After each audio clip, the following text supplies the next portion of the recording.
Hai, apa kabar semuanya? Semoga kabar Anda baik-baik saja. Terima kasih karena sudah memberikan support dan juga kesetiaan Anda untuk membangun channel Codot Film. Yuk kita lanjutkan alur ceritanya, sambil siapin kopi dan cemilan, setting suara volume full. Gasken. Pikiran Shi Hao langsung terasa dingin. Tawa dingin yang tidak jelas yang penuh dengan penghinaan dan penghinaan tampaknya menyebar jauh dari surga ke bawah melalui bencana besar. Apakah wilayah gurun akan dimusnahkan? Bencana besar terus berlanjut. Shi Hao mendarat di puncak gunung dan tidak sembarangan bergerak. Sebaliknya, ia bermeditasi sambil duduk di atas batu besar. Dia membuang perasaan negatif yang dia miliki serta semua gangguan, membiarkan pikirannya menjernihkan. Suara huhu angin menderu seperti guntur saat semua jenis cahaya beterbangan. Bilah ilahi ini terbentuk dari hukum alam yang diretas ke segala arah. Ada juga tombak hitam yang menembus segalanya. Mereka yang berani melawan terbunuh tanpa kecuali. Jaring meluas ke seluruh dunia, tidak membiarkan satu keberadaan ilahi pun lolos. Ini adalah pemberantasan total.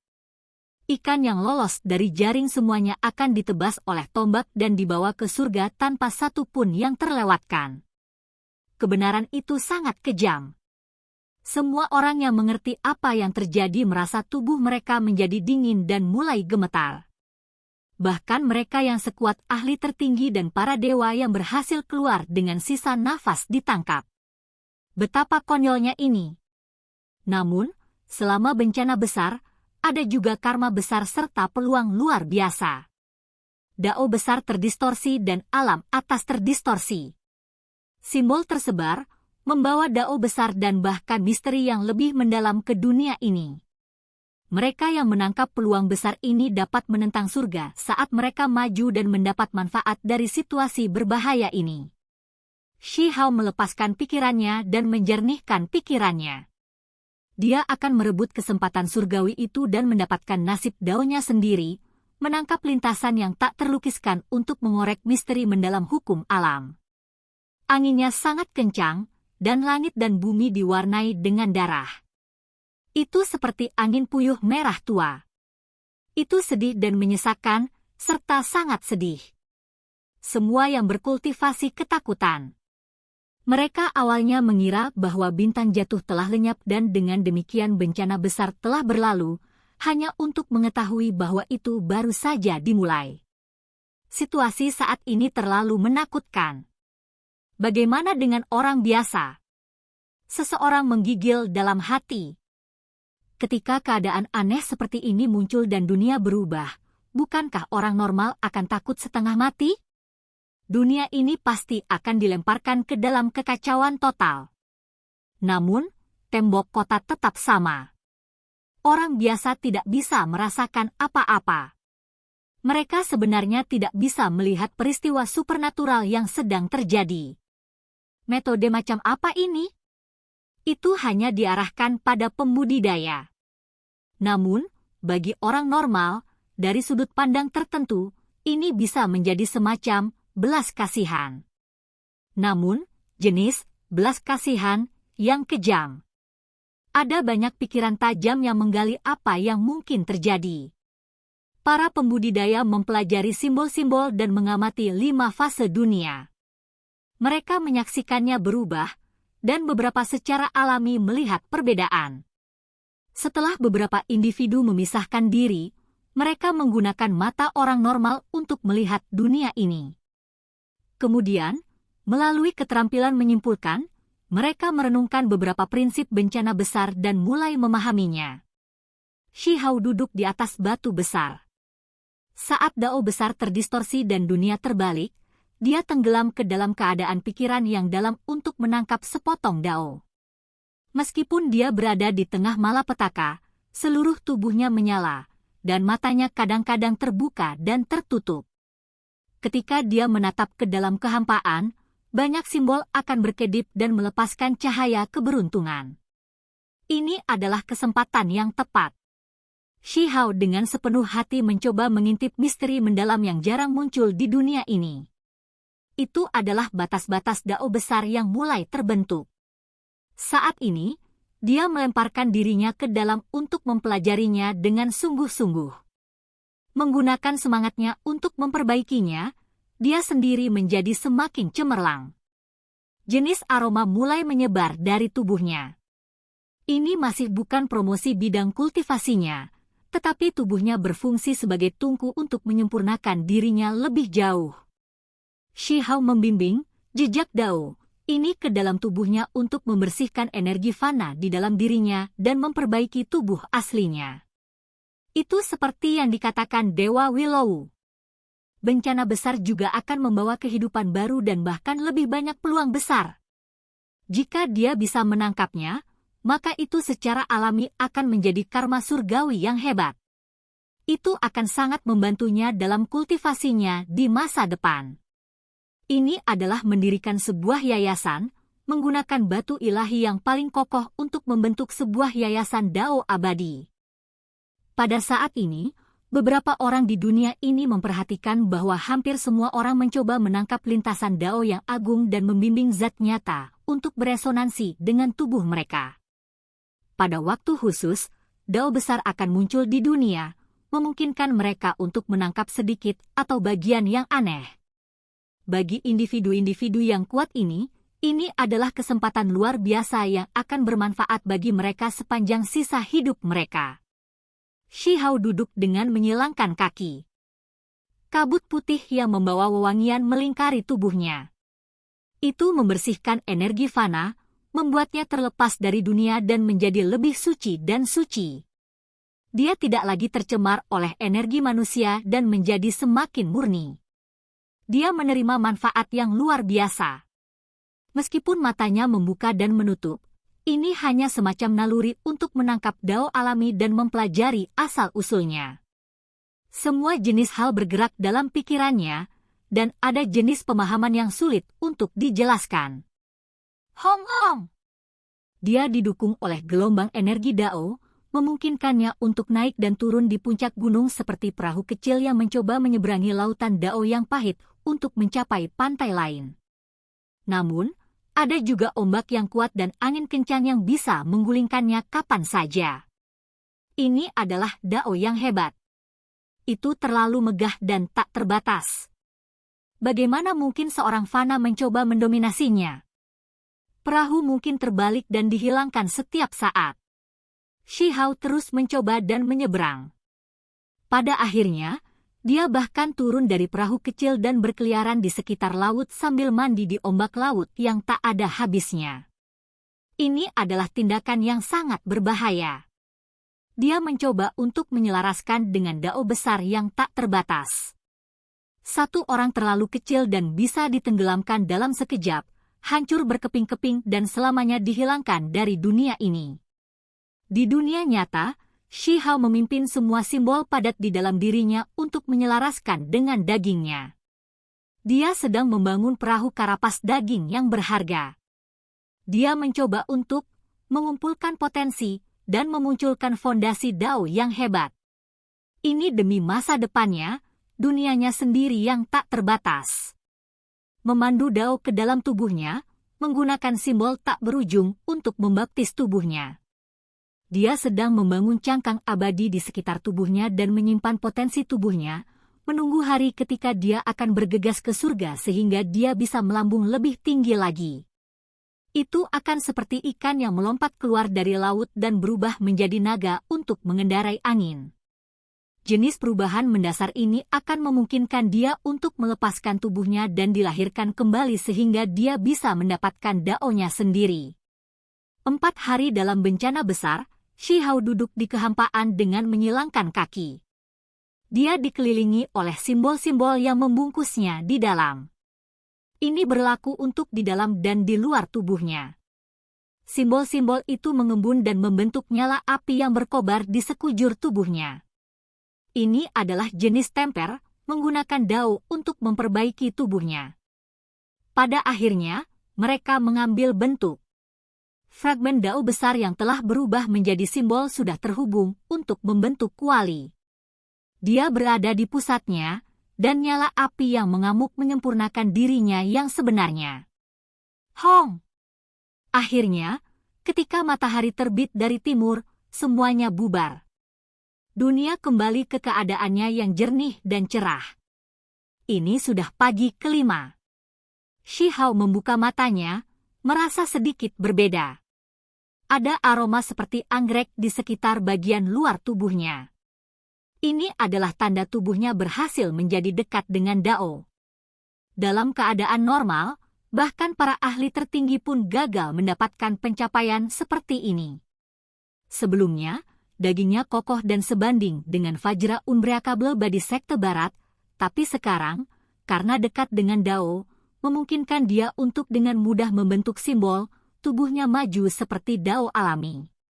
Jalan kultivasi sangat sulit. Semakin jauh tercapai, semakin sulit jadinya. Kapal dan individu bisa jatuh ke kehancuran kapan saja. Hari ini, ia memperoleh perlindungan tambahan. Bejana dagingnya yang berharga stabil, berisi cahaya Dao dan terus-menerus memberikan perlindungan dan dukungan. Itu memelihara energi vitalnya. Ini adalah hasil dari bejana tertutup cangkangnya yang berharga dan energi vitalnya meningkat bersama. Shi Hao menangkap kesempatan itu dan menggunakan bencana besar untuk membangun fondasi Dao-nya sendiri. Dia sekarang bisa dengan tenang menunggu fondasi untuk berkecambah, mengirimnya tinggi ke langit dan menutupi langit. Angin berhenti, dan cahaya yang mengalir yang menutupi langit menghilang. Tidak ada lagi cahaya berdarah atau kesengsaraan yang mematikan. Dia membuka matanya dan mengangkat kepalanya. Langit benar-benar kosong. Artefak magis yang hebat telah menghilang tanpa meninggalkan jejak. Tidak ada lagi energi pembunuh di dunia, dan semuanya damai. 4 hari 4 malam. Saya tidak tahu apa yang terjadi selama itu. Shi Hao berkata dengan lembut. Dia menuruni gunung dan berjalan ke kejauhan. Berdasarkan persepsinya, dia tahu bahwa banyak hal pasti terjadi di dunia ini. Sepertinya seluruh dunia gemetar dan mendidih karena keributan. Bencana besar berlalu begitu saja. Shi Hao tidak tahu. Dia mengerutkan kening, berpikir bahwa itu tidak mungkin semudah itu. Itu karena ketika dia memanggil pagoda kecil itu, pagoda itu terus diam dan tidak bergerak, berpura-pura mati. Jelas bahwa masih ada bahaya. Pada akhirnya, dia dengan paksa membuka kasing interspatial yang berharga dan memaksanya untuk menjelaskan, baru kemudian ia dihidupkan kembali. Tampaknya sangat tidak sabar, mengatakan kepadanya bahwa itu sementara aman, tetapi bencana besar itu tidak sesederhana itu. Bagimu, itu seharusnya tidak menjadi masalah besar. Namun, bagi saya, masih terlalu banyak yang tidak diketahui, jadi jangan ganggu saya. Pagoda kecil itu sangat serius. Itu memberitahunya untuk tidak menghubunginya untuk sementara waktu apapun yang terjadi. Bahkan jika Shi Hao dalam bahaya, itu hanya bisa tetap dalam hibernasi dan tidak membantunya. Gelombang pertama mungkin telah berakhir. Jika seseorang ingin membuka dunia antar alam, maka mereka harus membayar harga yang mahal. Bahkan pemain besar dari alam yang lebih tinggi tidak bisa terus membuka gerbang. Mereka harus menunggu kesempatan sebelum melakukannya. Shi Hao berangkat dari gunung besar dan menuju tempat-tempat di mana yang lain berada. Daerah ini milik negara batu karena dia masuk dari perbatasan barat, jadi dia secara alami berada di dalam perbatasan negara batu. Sehari kemudian, dia memasuki kota besar dan mendengar banyak informasi. Dia sementara terguncang, dan pikirannya terus bergetar. Selama 4 hari, angin buruk bergemuruh dengan marah. Pedang ilahi hukum alam dan tombak perang bergerak di udara, membunuh para ahli tertinggi dan menyapu wilayah gurun. Itu hanya tak terduga. Jenis niat membunuh itu menyebabkan semua pembudidaya menjadi ketakutan ketika mereka memikirkannya. Saat ini, semua ahli tertinggi telah menghilang tanpa jejak. Tidak diketahui apakah mereka semua terbunuh atau ada beberapa yang menghindari bencana besar. Lagi pula, Orang-orang juga telah melihat beberapa perubahan aneh selama 4 hari 4 malam peristiwa aneh ini. Dewa terbunuh, dan darah mewarnai langit tanpa menghilang untuk waktu yang lama.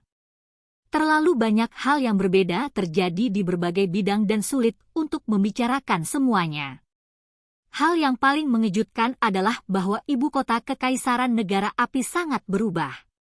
Tempat itu setengah hancur, dengan setengah dari ibu kota-kota berubah menjadi reruntuhan. Setengah lainnya bergelombang dengan awan hitam dan cahaya berdarah. Apakah ibu kota negara api musnah setelah menderita bencana besar? Shi Hao gemetar. Dia tidak tahu apakah Huoling Er atau ayahnya lolos dari bencana ini. Dia berharap mereka bisa sampai ke Gunung Surgawi terlebih dahulu. Jika tidak, itu akan benar-benar tragis. Beberapa hari yang lalu, di dalam setengah yang tersisa, kabut menyembur keluar dari pohon kuno yang runtuh. Pertempuran tanpa batas terjadi, dan keinginan di atas langit ditentang. Seseorang berkata dengan lembut. Shi Hao tercengang. Ada sesuatu yang aneh setelah semua. Ada sesuatu yang tangguh disegel di bawah roh penjaga pohon ilahi sebelumnya. Ada juga suara dewa kuno yang menangis di dalam.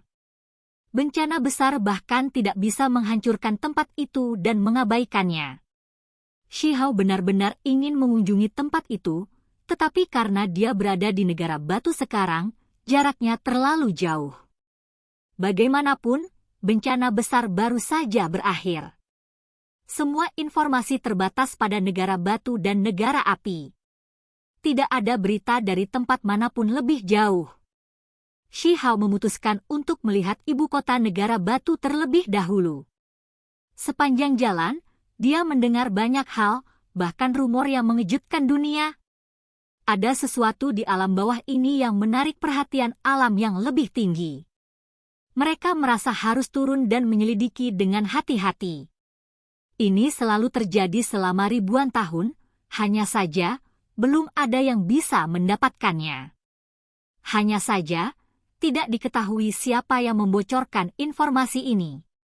Bagaimanapun, mereka yang berani mengatakan hal seperti itu dan mengungkap rahasia besar seperti itu pasti tangguh.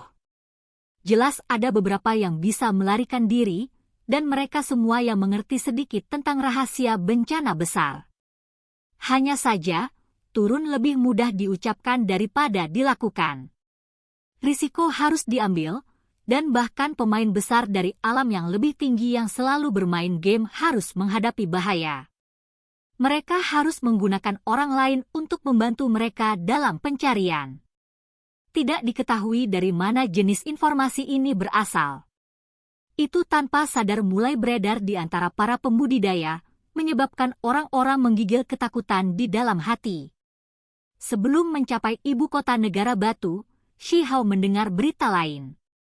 Sekte Mending Surga, Gunung Abadi, dan Sekte Barat semuanya mengirim orang ke ibu kota negara batu. Kenapa? Shi Hao bingung. Dia bertanya kepada para pembudidaya di sepanjang jalan. Ada desas-desus bahwa mereka berencana untuk bersekongkol melawan negara. Kaisar Batu telah menghilang, dan dunia tidak stabil. Sekarang sekte-sekte besar ini turun, mereka akan membina boneka atau bahkan secara langsung mengambil alih diri mereka sendiri. Shi Hao sangat marah. Meskipun dia tidak memiliki perasaan yang baik terhadap Marshal Imperial Manor, mereka semua masih memiliki nama keluarga Shi dan memiliki leluhur yang sama. Bagaimana fondasi negara batu bisa jatuh ke samping seperti ini?